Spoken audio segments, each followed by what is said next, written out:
Today, we are standing at the confluence of Broadway and Fifth Avenue, on the edge of Madison Square Park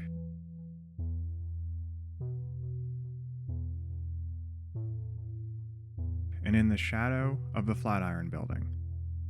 If you look south down Fifth Avenue, past the Flatiron, all you see is a canyon of stone and steel buildings, eventually leading to the stone arch at Washington Square Park.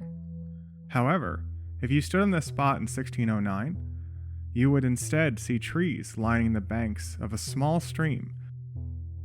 On this spot flowed the Minetta Brook. This stream carried rainwater and nutrients downstream to the Hudson River and provided fresh water and fish to local wildlife and Lenape people. Of course, the stream is still here, but instead of flowing through a forest, it is flowing underground, connected by sewer and drain pipes in New York City's combined sewer. In combined sewers, fresh rainwater and human waste mix as they are transported away from the city. In the past, this mixed wastewater flowed directly into the Hudson or East Rivers, depositing harmful nutrients and other pollution into those waterways. Now, most of the water is transported to wastewater treatment plants, where most of the nutrients are removed and much cleaner water is released into local waterways. However, if there's too much rainwater, the volume of combined effluent is too much for the wastewater treatment plants to handle, and it is released directly into rivers along their old 19th century paths. While it's difficult to picture the stream flowing along the paved avenues of New York City, in Greenwich Village, you can still be reminded of the Minetta Brook. On the corner of McDougal Street and Minetta Lane, you see the Minetta Tavern. And as you walk down Minetta Lane, you step onto Minetta Street. If you look closely, you might notice that Minetta Street has a gentle curve that is remarkable in the city of perpendicular streets at right angles. This curve follows the path of the old stream as it flowed towards the Hudson.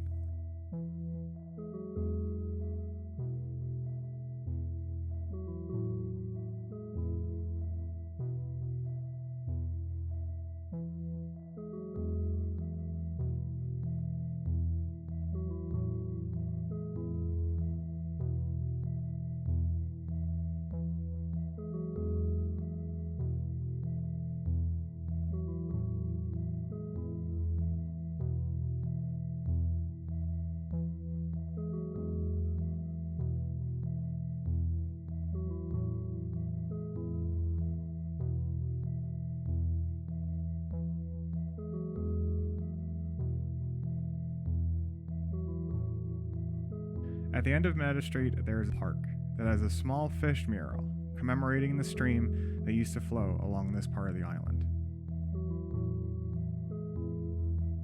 Streams were common all around Manhattan, as well as wetlands and ponds. In what is now Lower Manhattan, there was an expansive pond called the Collect Pond that provided the main drinking water for Lenape, as well as early Dutch and English colonists. As the city began to grow in the 1800s, the pond became polluted and the water undrinkable. A huge canal on what is now Canal Street was dug to drain the pond, and it was forever covered by the expanding city. The only mark of its existence is a small park near City Hall, with a few small fountains, now drained for the winter to memorialize it. The area around Collect Pond Park also has a lot of history, including the African Burial Mound, a site discovered in 1991 that contains 15,000 remains of enslaved and free African Americans. Its discovery increased our understanding about how enslaved labor contributed to the building of New York City, and how the history of African Americans is integral to the history of New York City. After the draining of the Collect Pond, water for the city has had to be transported from outside the island. First from the Croton River in Westchester, and now from reservoirs in the Catskill Mountains. Croton Aqueduct, which was completed in 1842, was commemorated by a fountain in City Hall Park. This one replaced the original fountain in 1871. There are still some freshwater ecosystems, including ponds and streams in Manhattan, but they are far from natural and are also built on the top of old streams.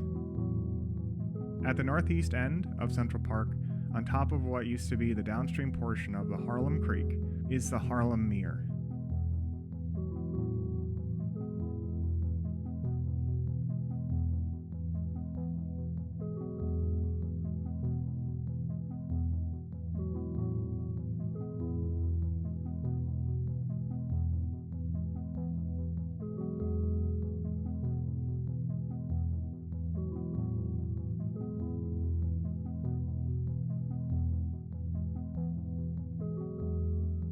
the banks of the Mere is the Dana Discovery Center, run by the Central Park Conservancy.